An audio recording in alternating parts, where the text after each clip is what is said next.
untuk dokumentasi. Oke ya, kita mulai. Assalamualaikum warahmatullahi wabarakatuh. Selamat pagi semuanya. Waalaikumsalam warahmatullahi Waalaikumsalam wabarakatuh. Oke, di kembali eh, kembali Pak. kesempatan pagi hari ini, alhamdulillah ya kita masih diberikan kesempatan ya, kita masih diberikan kesehatan, waktu dan kesempatan untuk bertemu bersama-sama meskipun dalam kondisi online.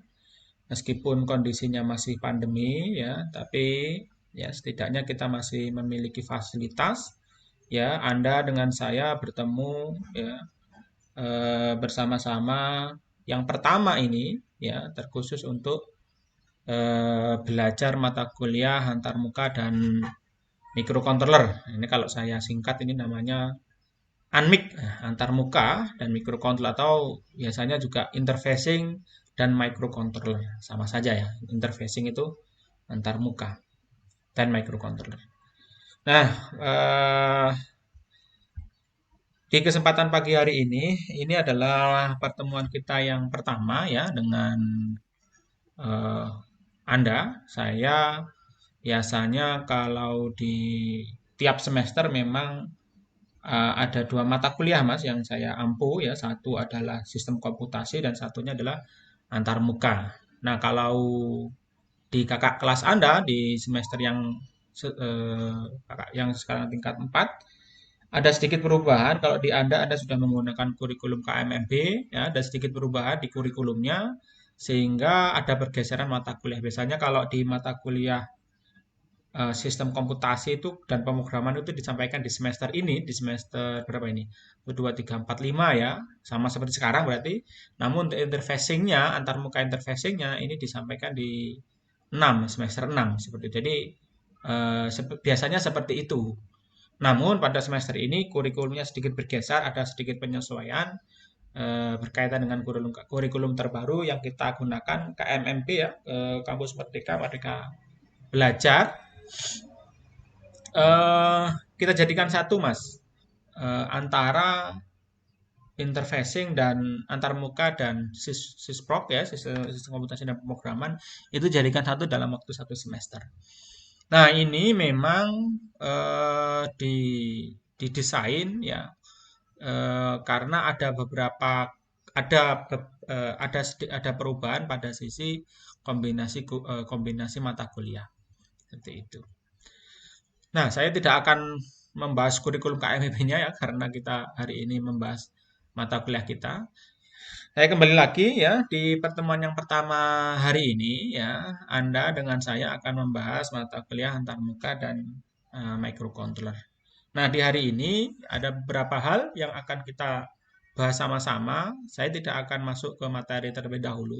Namun apa yang akan kita pelajari di hari ini adalah konsep-konsep semua materi yang akan kita pelajari. Jadi apa namanya judul-judulnya saja Mas dan definisi sederhana sehingga nanti materi apa yang Anda pelajari dalam satu semester itu Anda tahu ya sampai nanti ya apa yang nanti bisa kita bangun ketika kita menguasai materi di sini. Nah, saya sampaikan di awal tadi ya, antara mata kuliah sistem komputasi dan interfacing ini tidak dan antarmuka ini tidak bisa dipisahkan Mas di prodi kita ya. Karena sebenarnya kelanjutan atau saling berkaitan seperti itu. Nah, sebelum saya masuk ke apa namanya poin yang pertama yang akan kita pelajari di semester ini, ya, saya akan memperkenalkan terlebih dahulu ya. Saya sesuai dengan schedule yang Anda dapatkan ya. Eh, Nama saya adalah Fatko Rohman ya. Saya mulai mengajar di kampus kita, kampus Polinema mulai tahun 2000 berapa? 14. 2009 Mas, 2009 saya sudah mulai mengajar ya, 2014 itu mulai full di otomotif ya, di TOE di prodi kita. Sebelumnya saya di elektro. Saya juga dulunya lulusan dari Polinema jurusan teknik elektro. Jadi basis keilmuan saya adalah teknik elektronika, Mas. Gitu. Itulah kenapa hampir semua materi yang saya ampu ini semuanya berkaitan dengan mata kuliah elektronik, kontrol, dan sejenisnya seperti itu. Nah, tidak banyak memang pengajar di prodi kita yang berbasiskan elektronika karena memang prodinya jurusannya adalah jurusan mesin ya. Di antaranya saya mungkin ya yang memiliki basis elektronika, saya, Bu Mira dan satunya adalah mungkin Pak Firial ya. Itu yang memang apa namanya memiliki latar belakang elektronik murni seperti itu. Nah, di sepintas ya nanti ya apa yang akan kita pelajari adalah khususnya dengan Anda adalah mata kuliah interfacing dan microcontroller atau antarmuka dan microcontroller. Ini kalau saya sedikit cerita dulu waktu saya kuliah, saya mulai belajar materi elektronika kan kalau saya memang jurusan elektronika itu dimulai dari semester 1 memang kan. Ya, kita belajar pemrograman, ya kita belajar bagaimana memprogram microcontroller dan segala macamnya. Lalu eh, sampai di titik kita bisa membangun aplikasi atau sebuah perangkat elektronika. Nah, di elektronika itu banyak sekali mata kuliah yang menjadi pendukung materi ini. Nah, namun di kita memiliki dua materi pendukung ya, sistem komputasi dan pemrograman, yang satunya adalah interfacing. Jadi di kesempatan semester ini ya, Anda akan terekspos ya, tereksposur materi elektronik lebih banyak ya. Khususnya dengan saya mungkin yang interfacing ya, yang antarmuka, satunya dengan Pak Virial ya, insya Allah seperti itu ya kalau nggak salah lihat di jadwal Anda. Seperti itu. Nah, di dua materi ini sebenarnya saling berkaitan ya, seperti itu. Ya, sekali lagi ya, mungkin nanti ya kalau Anda ada yang perlu didiskusikan tentang elektronika, kontrol dan sejenisnya, meskipun di luar kuliah, di luar jam pelajaran, silahkan kita bisa berdiskusi sama-sama. Mungkin kalau ada yang perlu didiskusikan. Gitu. Kemudian kalau nanti ya Anda juga mengerjakan skripsi ini biasanya kalau mahasiswa TOI itu biasanya ya judulnya kebanyakan tidak ada yang berani mengambil bidang elektronik, Mas. Ya, ya karena ya saya tidak ini juga karena memang pengajarnya yang basisnya ke elektronik itu cuma dua sebenarnya. Cuma sayang sekali karena kalau prodinya otomotif elektronik, artinya di situ harusnya setiap Anda mengambil topik skripsi atau sejenisnya, ya seharusnya ada dua porsi kan, porsi otomotif dan porsi elektronik. Dua hal tersebut seharusnya menjadi dua kesatuan ya, yang tidak bisa. Nah, sekali lagi, eksposur Anda terhadap materi elektronik,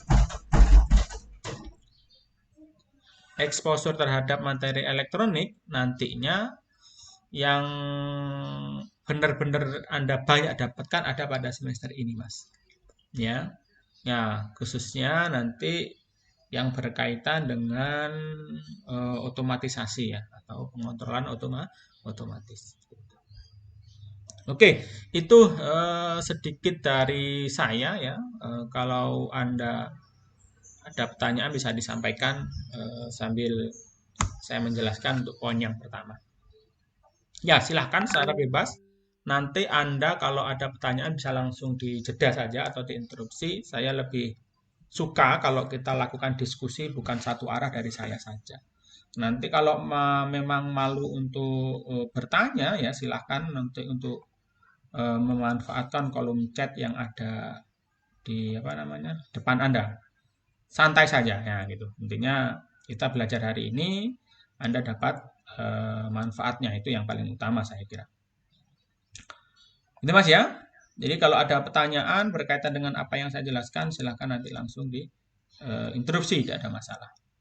Ya, atau mungkin kalau saya menjelaskannya terlalu cepat, bilang saja terlalu cepat, nanti akan saya sedikit kurangi speednya.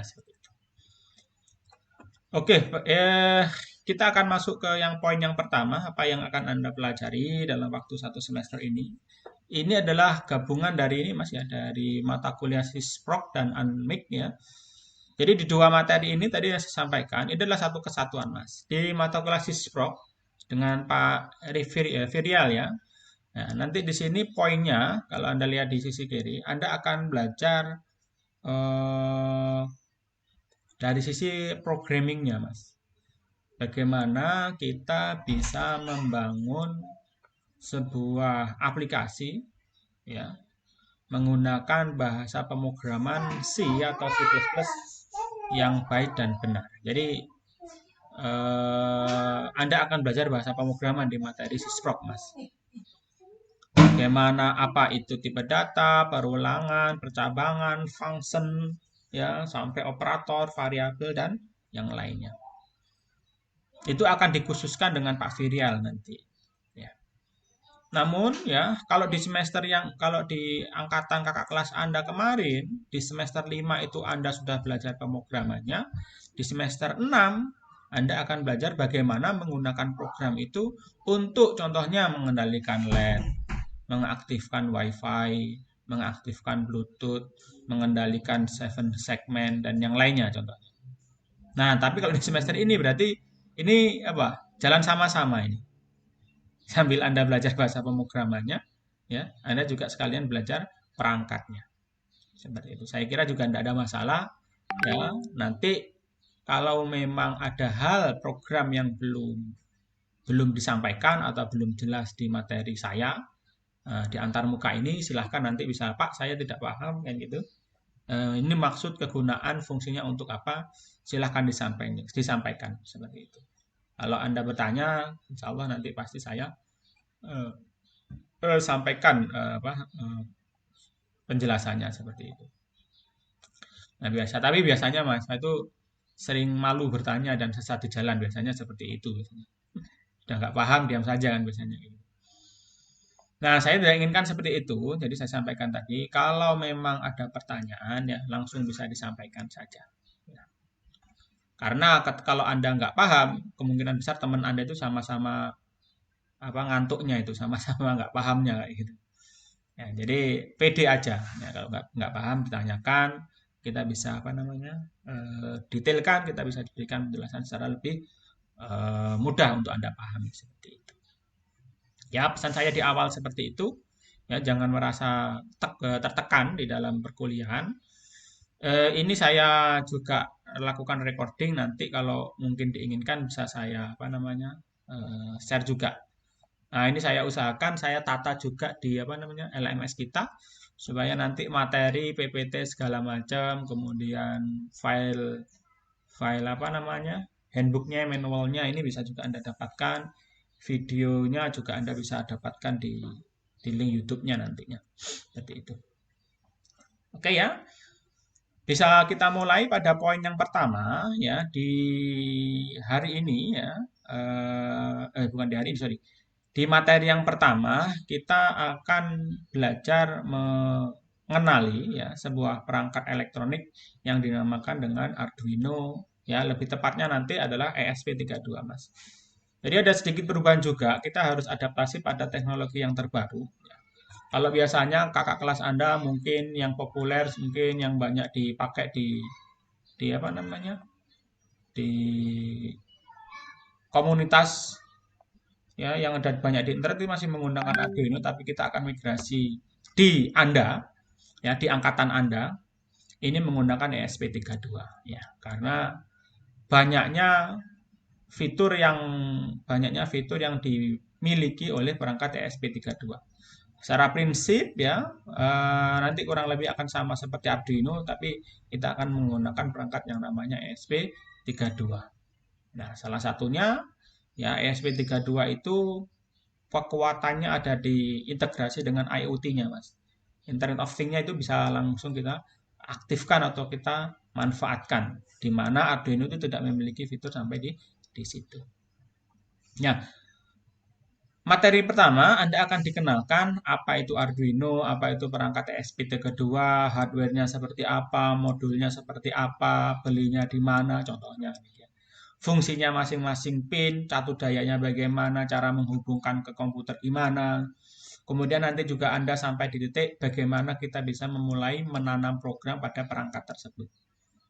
Itu yang akan kita pelajari pada materi yang pertama. Jadi diharapkan nanti memang pada pertemuan pertama ini Anda bisa mengenali, Anda bisa mengetahui, memahami, oh ini adalah ESP32 dengan fungsi, dengan fitur yang bermacam-macam, kan itu. Kemudian ya, dengan komputer yang Anda miliki, Anda bisa membuat programnya meskipun programnya masih sangat sederhana, cuma sederhana, program kosong saja lah contohnya. Tapi kita bisa menanam program tersebut pada perangkat tersebut, ya, pada perangkat microcontroller Arduino atau ESP32 tersebut. Nah, disitulah nanti ya Anda akan memiliki gambaran, oh kalau saya memiliki microcontroller, entah itu Arduino, entah itu ESP32, dan saya punya program di komputer saya, maka saya bisa menanam programnya caranya seperti ini. Itu yang paling penting di poin yang pertama. Ya.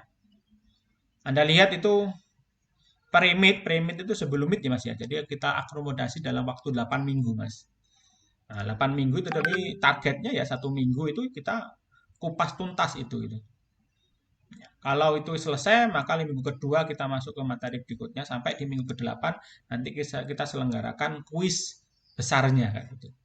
Tapi jangan khawatir ya, untuk feedback ke saya dan feedback ke Anda, apakah materi ini tersampaikan dengan benar. Nanti setiap kali sesi perkuliahan akan saya berikan ya self assessment ke masing-masing Anda yang bisa diakses secara online. Ini untuk mengukur apakah Anda dengarkan, apakah Anda memahami, apakah yang saya sampaikan itu bisa diserap atau tidak. Ya, simpel saja. Mungkin ada beberapa pertanyaan multiple choice. Anda tinggal tentang apa? Lakukan itu mungkin nggak sampai 15 menit selesai seperti itu. Nah, ini akan kita usahakan bisa kita laksanakan setiap kali materi itu selesai. Ya, tadi yang paling penting adalah self assessment. Jadi pastikan apa yang kita bahas pada perkuliahan itu bisa Anda pahami. Kalau nggak paham, tanyakan saja kan seperti itu. Kalau nggak jelas bisa disampaikan, maka kita bisa diskusikan ulang. Oke, pada poin pertama, pertemuan pertama itu yang akan kita pelajari. Pertemuan pertama berarti pertemuan hari ini Mas ya. Jadi hari ini kita akan mencoba masuk ke situ. Nah, gitu. Kedua, ya poin kedua, nanti ya pada pertemuan berikutnya, materi yang kedua, Anda akan belajar mengendalikan ya LED on off, Mas. Lebih tepatnya bukan LED sebenarnya sih, semua beban yang on off, Mas. Semua beban, semua output yang memiliki sifat on off. Nah, beban-beban on off itu apa contohnya? Yang paling sederhana kan LED ya. LED itu bisa Anda nyalakan, bisa Anda matikan. Entah LED itu sebuah LED di apa namanya LED yang kecil itu yang punyanya elektronik itu, atau itu LED-nya lampu LED di rumah Anda yang dipakai untuk penerangan contohnya. Kan juga nyalanya on off kan gitu. Atau lampu LED yang ada di motor Anda, di mobil Anda. Itu kan juga lampu LED. Atau juga mungkin lampu bohlam ya, lampu apa namanya? Lampu filamen on off kan itu. Kan juga lampu kan juga beban on off kan, juga output off. Atau bahkan itu juga bisa Anda rupakan sebuah injektor. Injektor kan on off juga, Mas. Ya. Busi juga on off kan? Ya kan? Kalau motor itu Anda anggap sebagai on off, maka juga Anda bisa kendalikan di materi itu. Anda ingin menyalakan motor atau mematikan motor. Titik, nggak ada mengendalikan kecepatan, Mas ya. Hanya on off saja. Jadi semua beban-beban yang memiliki sifat on off, kalau ingin kita kendalikan dari programnya microcontroller, itu caranya bagaimana, rangkaiannya seperti apa, ya, itu Anda akan pelajari pada poin yang materi yang kedua, Mas. Seperti itu. Ya, jadi nanti di materi yang poin kedua ini mungkin tidak akan saya bahas semua jenis beban karena waktunya mungkin yang nggak akan masuk ya. Nah, kita akan coba, nanti akan di poin terakhir nanti ada PBL namanya. Jadi di KMMB itu ada poinnya mahasiswa ketika disampaikan materi itu harus berbasiskan PBL, Project Based Learning. Nanti di kelas Anda, Project Based Learning-nya apa, dan semua materi yang akan kita pelajari tersebut akan mengacu atau menggunakan referensi tersebut. Sehingga implementasinya akan lebih kelihatan, Mas. Seperti itu. Ya, nanti kita lihat di belakang ya. Mungkin sampai di sini kalau ada pertanyaan bisa disampaikan ya sebelum saya yang bertanya. Kan mending Anda yang bertanya daripada saya yang bertanya. Saya ingin bertanya, Pak. Ada pertanyaan mungkin?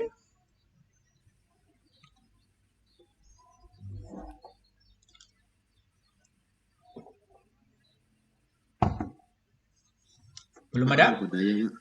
Ya, silahkan Mas. Pak, saya kan belum punya laptop, Pak. Ya. Nah, itu bagaimana, Pak? Eh, ada berapa mahasiswa yang di sini tidak punya laptop mungkin?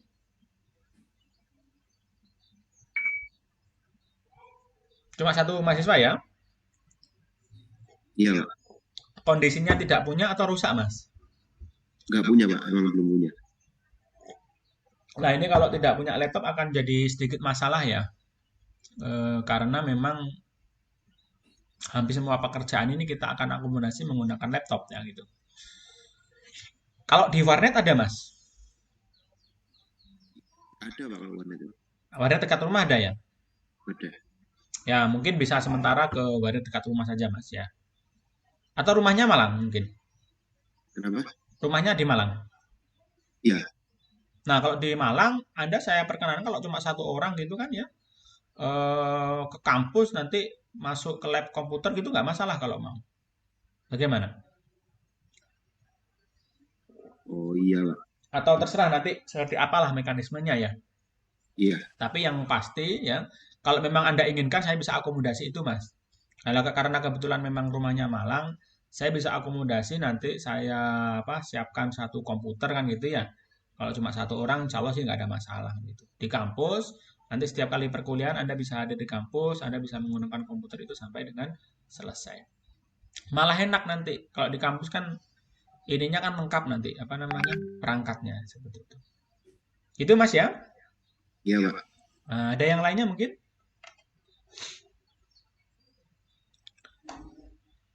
Oke ya, saya lanjutkan ya. Nah, untuk mengakomodasi apa namanya? Mungkin nanti yang ini agak belakangan ini Mas, apa? WiFi sama Bluetooth ini di materi agak belakang ini. Saya ya urutannya saya pindahkan dulu.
Nah ini, kelihatan ya layarnya?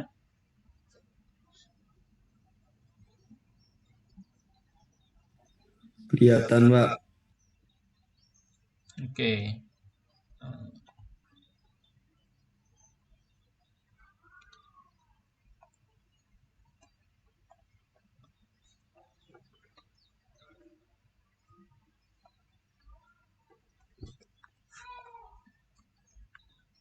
Ya, jadi tadi saya sedikit geser untuk WiFi Bluetooth-nya nanti agak saya taruh di belakang ya, supaya materi basicnya ini kena dulu ya. Nah, materi selanjutnya adalah yang ketiga adalah seven segment Mas ya. Nah, ini Anda akan belajar ya bagaimana mengendalikan LED yang jumlahnya lebih banyak Mas. Contohnya di sini adalah LED seven segment, nanti mungkin di situ bisa kita masukkan juga LED dot matrix, dan yang lainnya. Seperti itu. Ya, Anda tahu LED 7 segmen contohnya yang digunakan di apa? SPBBU mungkin, atau mungkin yang ada di lampu merah itu contohnya, atau di masjid-masjid itu kan banyak sekali 7 segmen ya yang biasa digunakan. Nah, ini nanti Anda akan belajar bagaimana kita bisa membangkitkan karakter angka mungkin ya, atau tulisan menggunakan perangkat 7 segmen tersebut. Gimana programnya kita tanam nanti muncul tulisannya seperti itu, Mas. Ini yang akan kita pelajari. Di materi yang keempat nantinya ya, Anda akan belajar bagaimana membaca sensor, Mas. Jadi contohnya di aplikasi otomotif kan banyak sekali, Mas, sensor-sensor yang tersebar di kendaraan digunakan untuk apa? eh, Manajemen permesinan kan, manajemen mesin, pengapian segala macam kan ya. Jadi ECU akan membaca berbagai macam jenis sensor dari MAF, mass airflow, ya kan? Dari manifold absolute pressure, dari throttle position sensor, dari crankshaft sensor, dari camshaft sensor mungkin, atau bahkan sampai juga sensor-sensor contohnya oksigen, lambda, EGR, ya kan, TPS, tadi sudah TPS, IAT, ECT, dan teman-temannya. Kalau Anda lihat, ternyata ada berapa jumlah sensor tersebut. Nah, di sini Anda akan belajar bagaimana caranya kita bisa membaca sensor tersebut, kemudian menampilkan informasi yang dimiliki oleh sensor tersebut pada papan display atau papan informasi. Atau Anda inginkan juga diulang contohnya. Nah, kalau sensor mapnya sekian, ECT-nya sekian, maka saya harus olah seperti ini contohnya. Nah, disinilah poinnya, nanti Anda akan belajar bagaimana membaca sensor-sensor yang memiliki keluaran tegangan analog tersebut, Mas. Nah, kalau diinginkan juga, Anda juga bisa belajar ke pembacaan sensor-sensor yang lainnya yang mungkin tidak ada di otomotif. Apa itu sensor? Contohnya sensor kemiringan, ya, giroskop, sensor kompas, gitu ya. Masih banyak yang lainnya. Jadi disinilah nanti Anda akan belajar bagaimana belajar membaca sensor. Nah, kenapa kok namanya analog to digital converter? Karena hampir semua sensor yang dimiliki oleh otomotif, yang dimiliki oleh kendaraan ya, itu masih mengeluarkan sinyal analog. Namun ECU-nya sudah digital. Maka informasi analog tersebut harus kita konversi atau converter ya, menggunakan yang namanya ADC ini nanti, analog to digital converter. Dengan perangkat ADC di dalam microcontroller tersebut, maka kita bisa mengambil informasi yang tersimpan pada sensor tersebut, Mas. Paham ini ya? Jadi di poin nomor 4 ini Anda akan belajar membaca sensor-sensor analog, Mas. Seperti itu. Oke, saya lanjutkan, nggak ada pertanyaan. Poin nomor 5, ya, komunikasi serial UART SPI. Ada kalanya ya, contohnya Anda di kendaraan atau di mobil itu melakukan Karman scanner, Mas, atau melakukan diagnosis memanfaatkan Karman scanner atau OBD2 scanner atau menggunakan scope pattern yang lainnya ya. Banyak sekali jenis diagnosis yang Anda lakukan. Nah, bagaimana ECU itu bisa mengirimkan data keluar menuju ke perangkat scanner, menuju ke perangkat komputer, menuju ke perangkat smartphone, Android, Apple, dan yang teman-temannya lainnya. Maka Anda akan belajar bagaimana melempar datanya, mengirimkan dan menerima datanya di materi komunikasi serial ini. Jadi data yang ada pada sebuah microcontroller atau sebuah ECU ini bisa kita kirimkan atau kita terima dari luar. Jadi ini intinya adalah komunikasi data, Mas. Di poin nomor 5. Ya.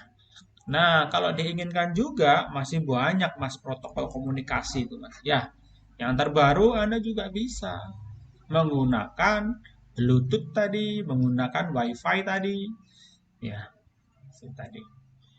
Sehingga pentransmisian data bisa dilaksanakan secara wireless atau nirkabel. Anda nyalakan engine-nya, data tiba-tiba masuk ke smartphone Anda. Nah, seperti itu. Nah, di sini Anda akan belajar pada materi komunikasi serial UART SPI. Apakah tidak ada komunikasi serial yang lainnya? Masih banyak ya. Ada yang namanya E2C, Integrated Circuit, ada yang namanya TWI, Two Wire Interface. Ada juga yang namanya One Wire Interface. Ada yang namanya JTAG Interface, Joint Transmission Interface. Masih banyak, Mas. Tapi untuk menyederhanakan masalah bagi pemula, biasanya yang dikasihkan ini dua ini sudah cukup nih. Satu UART itu sebenarnya kalau bisa sudah bagus. Nah, ya kalau nanti kuat ya, masih mentalnya masih kuat ya, nggak lapar itu ya, ya saya kasih SPI lah kan itu. Ya, kalau masih lapar nanti saya kasihkan SPI ya. Itu Mas. Ya, tapi kalau Anda paham UART saja itu aplikasi sudah luar biasa Mas. Kalau Anda lihat GPS modelnya apapun itu kamu semuanya komunikasinya pakai UART saja sudah bagus. UART saja itu mendasari komunikasi yang sampai dengan hari ini Anda pakai. Anda merasakan kemudahan menggunakan USB, menggunakan USB tipe 3. Itu semuanya itu serial itu. Ya, USB kan universal apa Mas? Serial bus. Anda kan juga belajar serial UART, bukan serial bus. UART itu universal asynchron desynchron transmitter receiver. SPI Serial Programming Interface. Jadi nenek moyangnya USB itu ya UART ini. Namun meski kemudian nenek moyangnya, tapi sampai dengan saat ini masih banyak atau masih populer dipergunakan pada aplikasi yang lebih sederhana di mana transmisi data tidak terlalu cepat itu tidak penting, ya, tidak begitu masalah. Kalau USB kan Anda kepinginnya kan ngopi film kan cepat Mas, maka Anda menggunakan USB kan gitu. Kalau UART itu sama, Anda bisa ngopi data lewat UART, cuma ya 1 bulan sendiri kalau ngopi film gitu. Tapi kan bisa gitu untuk komunikasi data.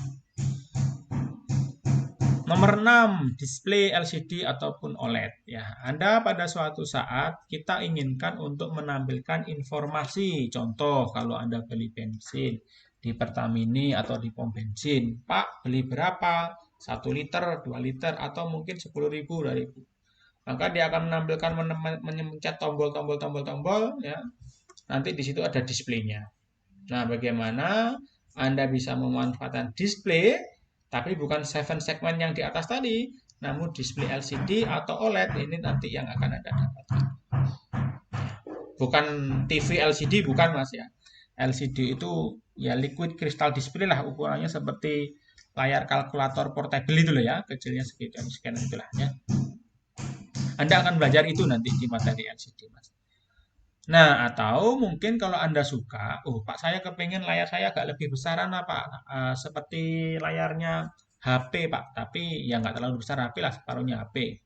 Anda bisa memanfaatkan layar OLED Mas namanya ya. Itu juga banyak dijual di pasaran, harganya juga nggak mahal itu. Paling harga 30.000 itu sudah Anda dapatkan. Nah, di sini Anda akan belajar gimana sih kalau saya ingin menampilkan informasi di situ. Kalau LCD itu kan hanya alfanumerik, Mas, ya kan? Informasikannya hanya alfanumerik. Apa alfanumerik, Pak? Alfabet dan numerik saja. A, B, C, D sampai Z, besar kecil, ya kan? Sama apa? Tanda-tanda baca itu yang ada di keyboard Anda itu. Sama numerik 1, 2, 3 sampai 9, 0 sampai 9. Namun kalau OLED ini sudah apa namanya? Bebas ya, Anda mau menampilkan gambar, menampilkan video, menampilkan grafik, menampilkan kurva secara real time pun Anda bisa. Nah, di sini di poin nomor 6 ini Anda akan belajar gimana caranya bisa menampilkan informasi di situ. Ya, Anda kepengin ya kan membuat dashboard di motor Anda itu tidak lagi menggunakan bawaannya pabrikan, bawaannya vendor contohnya. Anda buat display sendiri yang mana bisa menampilkan GPS segala macam. Nah, di sini Anda akan belajar bagaimana mengakomodasi tujuan tersebut. Poin nomor 7 adalah interupsi, Mas. Interupsi itu ya kaitannya dengan sistem pembacaan input secara real time, Mas. Apa maksudnya, Pak? Secara real time. Jadi kalau ada kondisi yang tidak diinginkan, maka pada saat itu juga kita harus melakukan sesuatu. Kita itu mikrokontrolernya atau ECU-nya ya. Contoh sederhana, contoh sederhana. Ya, Anda di apa namanya? Kalau di mobil itu kan ada yang namanya sistem ABS, Mas ya. Anti lock braking system. Nah, sebenarnya kan anti lock braking system itu kan prinsipnya sederhana ya kan. Kalau terjadi selip di kendaraan ya, maka ECU akan mengaktifkan ABS-nya. Sistem ABS akan aktif. Nah, ABS-nya itu bagaimana kerjanya? Dia akan ngerem, ngelepas rem. Ngerem, ngelepas rem. Namun frekuensi kekuatannya dia sesuaikan. Mungkin dalam 1 detik dia bisa ngelepas rem dan ngerem itu sampai 1.000 kali. Yang mana ini tidak bisa dilakukan oleh si manusia. Nah, hubungannya dengan interupsi artinya apa? Pada saat terjadi selip, nah kan gitu ya. Maka pada mikrosecond itu juga, pada saat itu juga tanpa boleh ada jeda waktu 1 detik pun, maka sistem ABS harus aktif.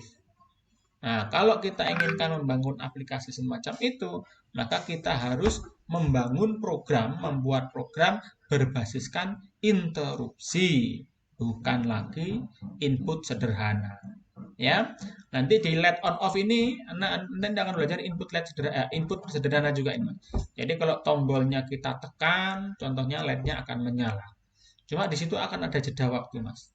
Mungkin setelah tombol itu Anda tekan, LED-nya menyala. Mungkin kalau secara kasat mata bersamaan, tapi ketika kita lihat ulang di apa namanya di alat ukur, kita akan melihat jeda waktu sekitar contohnya 1 detik atau setengah detik atau seperempat detik contohnya. Tapi kan seperempat detik itu lama kalau itu sistem ABS ya gitu. Masa selipnya sekarang seperempat detik kemudian ABS-nya baru aktif ya sudah nabrak duluan dong. Nah, interupsi kekuatannya di situ, Mas. Maka programnya nggak boleh input biasa. Programnya harus berupa input interupsi. Sehingga kalau sekarang terjadi selip, ya, atau terjadi tabrakan, contohnya kalau sistemnya SRS ya, kalau terjadi selip, maka pada saat itu juga, pada mikrosecond itu juga, maka sistem ABS harus berfungsi atau aktif kan gitu. Kalau sistem SRS contohnya airbag contohnya terjadi tabrakan, hentakan, jebret itu. Jeda waktu setengah detik saja apa terjadi? Masa sudah nabrak ininya baru ngembang? Nah, kan gitu. Nah, ini nggak masuk akal kan itu. Nah, sistem interupsi inilah yang harus kita pergunakan pada saat terjadi hentakan, tabrakan contohnya, maka sistem ABS langsung aktif tanpa boleh ada jeda waktu.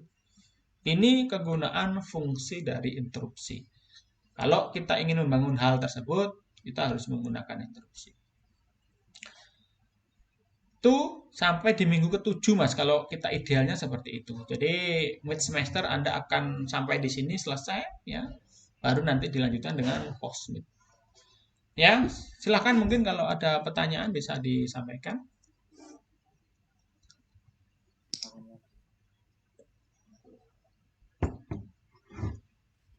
Izin bertanya, Pak. Silahkan Mas. Itu berarti display LCD sama display OLED itu beda, Pak ya? Beda Mas, LCD sama OLED kan beda. Jadi secara Misalkan OLED, Pak. kalau dari sisi dimensi itu tergantung dari modul yang Anda beli. Tapi dari sisi ukuran ya. Dari sisi ukuran itu tergantung modul mana yang Anda beli. Tapi kalau dari sisi teknologi itu tergantung dari jenisnya. Karena LCD sama OLED cara mengoperasikannya, cara mengaktifkannya sudah jauh berbeda, Mas. Seperti itu ya. Iya, Pak. Makasih, Pak. Ya, yang lainnya mungkin. Pak izin bertanya Pak. Ya, Ini berarti dalam melempar data dan menerima data itu apa pengantarnya masih menggunakan kabel atau ada yang lain? di mata yang di poin nomor 5 ini, komunikasi serial UART ini masih wired, Mas. Anda membutuhkan kabel. Contoh, kalau Anda menggunakan DLC itu, Mas ya. Di scanner itu, Anda kan masih pakai kabel. Dia Iya, menggunakan CAN bus itu, Mas. Serial CAN bus. Artinya apa? Tetap wired. Ya, teknologinya yang lama kan seperti itu. Anda beli model scanner yang lama kan seperti itu. Nah, sekarang kenapa kok kita migrasi ke ESP32? Karena di ESP32 itu dia menunjang fitur di dalam chipsnya dia sudah memiliki WiFi sama Bluetooth, Mas. Sehingga kalau kita ingin bangun Karman scanner sejenis atau scanner sejenis, namun kita ingin nirkabel atau wireless, maka Anda bisa hanya dengan memainkan programnya, menulis coding programnya, Anda bisa melempar dan menerima data keluar masuk ke ECU kan gitu, tanpa kabel sudah. Terserah Anda lempar ke komputer bisa, dilemparkan ke Android Anda bisa, atau mungkin ke display yang lainnya contohnya juga nggak ada masalah. Inilah fungsinya kita adaptasi ke teknologi yang lebih baru. Ini hanya terjadi ini baru kita laksanakan di angkatan Anda, Mas. Kalau angkatan kemarin masih menggunakan Arduino, sehingga kita nggak cover sampai di situ, seperti itu. Jelas mungkin, Mas? baik Pak, jelas Pak. Ya. Yang lainnya silahkan pertanyaan.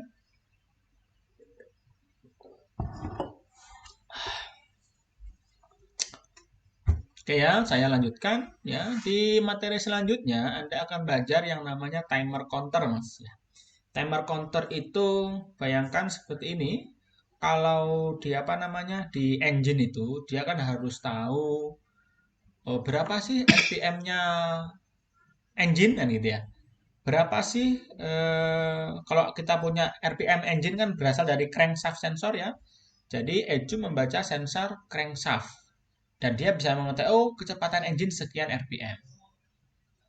Contoh lainnya, Anda juga memiliki yang namanya VSS ya, Vehicle Speed Sensor ya. Kita bisa mengetahui berapa kilometer per hour-nya kendaraan, ya kan? Berapa kilometer per hour-nya atau odometernya si kendaraan. Ada di satu saat juga Anda ingin mengukur dalam 1 detik terjadi tidak knocking di engine menggunakan sensor KNK contohnya knocking ya. Nah, aplikasi-aplikasi semacam itu, RPM, ya kan? Kemudian kilometer per jam, kemudian knocking per menit atau per detik. Anda lihat di situ. Sekian tolak ukurnya adalah di situ ada sekian kejadian atau sekian event dalam waktu sekian kan gitu kata kuncinya. Nah, maka di situ harus ada yang namanya timer counter, Mas. Ya.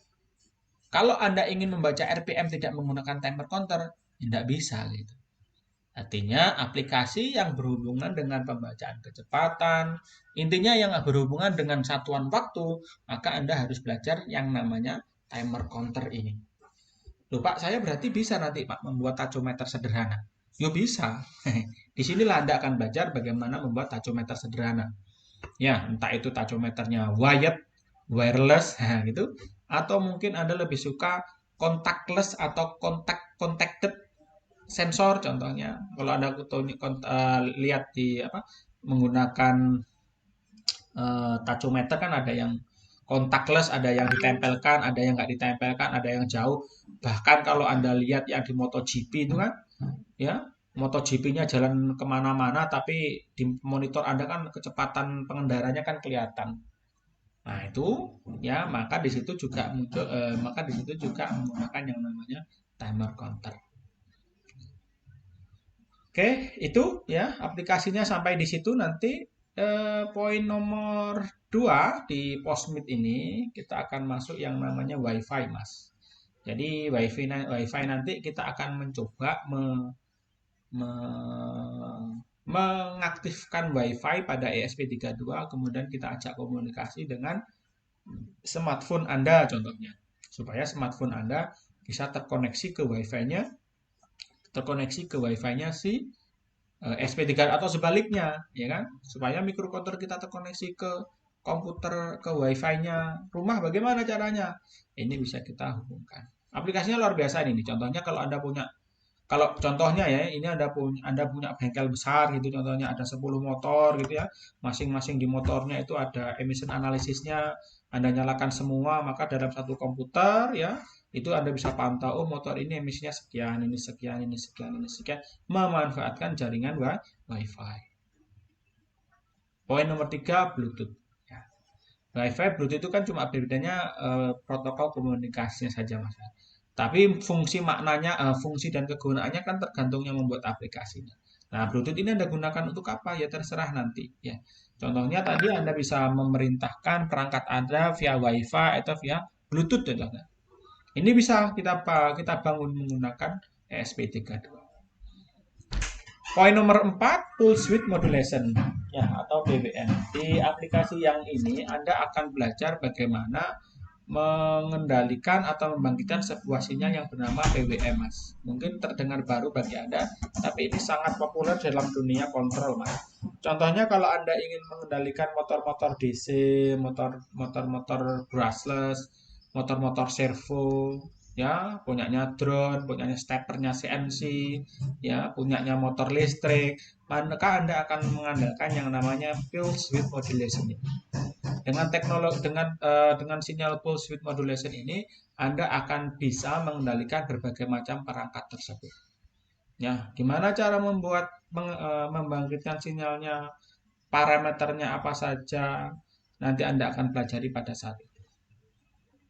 Baru nanti di 5, 6, 7 itu kita akan lebih konkret ya. Sebenarnya 5, 6, 7 itu ada 2 opsi ya sebenarnya. Jadi kita bisa belajar motor, DC, BLD, stepper, bahkan si servo. Namun biasanya saya seringkali mengcovernya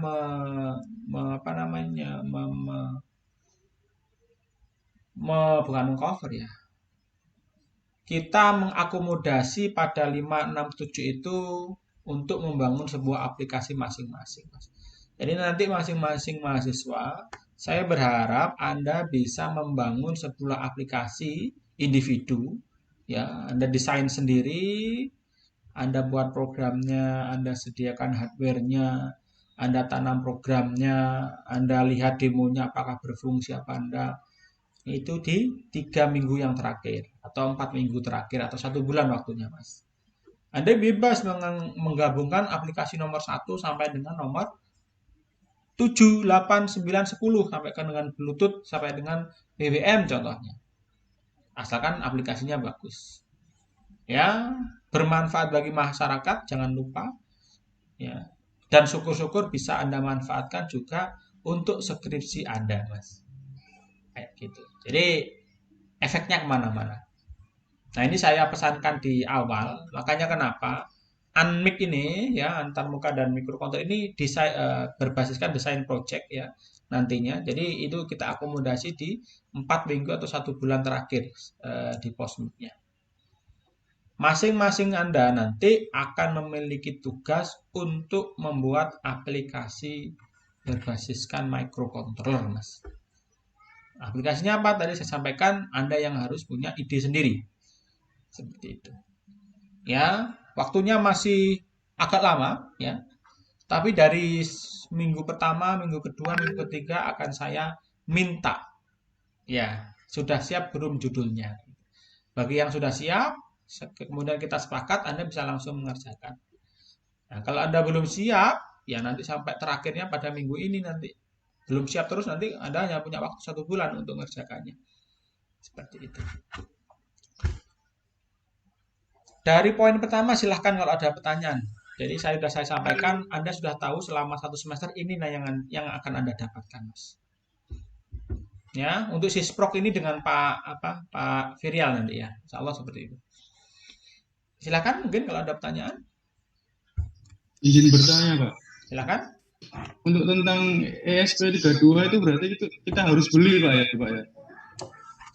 ESP32 harganya 80 sampai 90 ribu, Mas. Iya, sekitar under 100 ribuan ini, Pak. Iya, di bawah 100 ribu. Iya, itu Saya ada dua hmm, mode Pak ya. Yang gimana Mas? single core sama dual core Pak, kalau nggak salah. Setelah ini ada poin ini Mas, apa namanya? Modul praktikum apa yang akan kita gunakan. Nanti kita bahas di situ ya. Oh baik Pak. Apa ada di situ Terima nanti. kasih Pak. Yuk, yuk. Ada yang lainnya mungkin?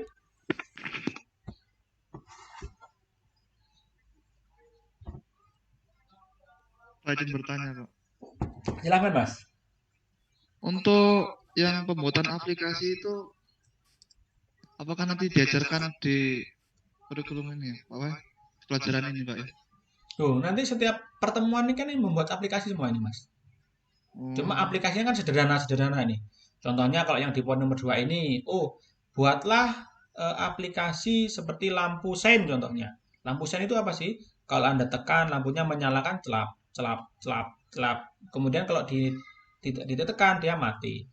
Atau seperti lampu hazard contohnya. Ditekan satu kali dia nyala terus, ditekan kedua kali dia off. Tekan lagi dia terus celap celap celap. Nah, seperti itu.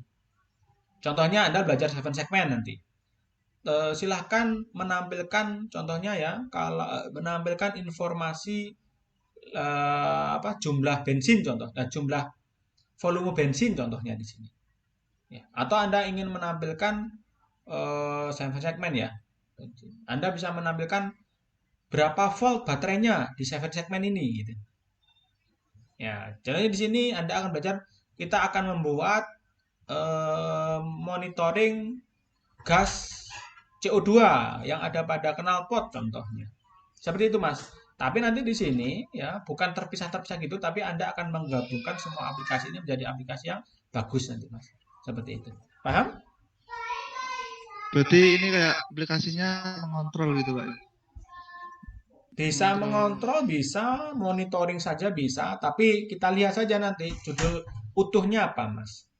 Kata kuncinya Berarti adalah Kata kuncinya ya, adalah harus bisa bermanfaat bagi masyarakat kita. Masyarakat itu siapa sih? Ya bengkel pinggir jalan itu, ya kan? Ya mungkin industri atau UKM kecil, ya kan? Mungkin di rumah Anda, ya kan? Mungkin yang punya motor ini, dia bisa pakai ini, contohnya kayak gitu. Paham ya? ya Pak, paham, Pak. Yang lainnya? Izin bertanya, Pak. Silahkan, Mas. Apakah harus membuat aplikasi apa? Seperti Gimana, Mas? harus aplikasi namanya. Suaranya nggak anu, Mas. Nggak jelas, Mas. Putus-putus ya. Apakah aplikasi membuat apa sensor